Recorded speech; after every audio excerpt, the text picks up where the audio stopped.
I liked Mondays, at least getting past Sunday, which I associated with hangovers, the 60 Minutes clock on TV, and weak lamplight in the living room, and chores and goodbyes.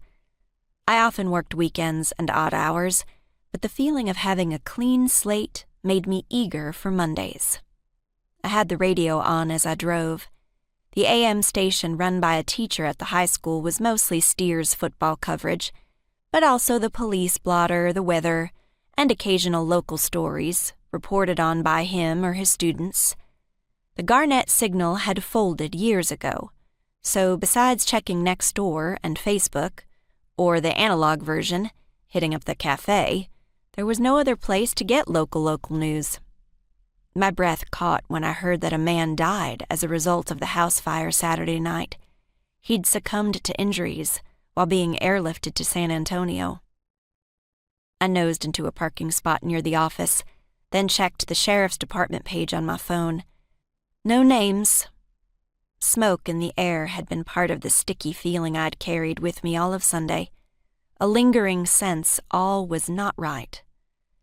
I turned the radio off and got out of the Bullet, holding tight to the clean slate feel, though that animal part of my brain was lit up again, telling me, run.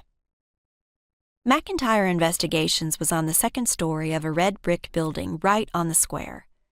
Garnett is the county seat, and its square, statue of a vaquero on horseback, trim lawn, a century-old courthouse built of limestone, quarried in the hill country, was at the center of town, a place that after living in Garnett nearly all my life still impressed upon me a feeling of stateliness and order. Sudden beauty, even.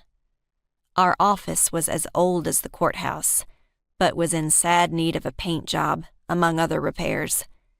The warped door was stuck, and I jiggled the handle back and forth a few times before it swung open, morning light from the leaded glass windows splashing into the hallway.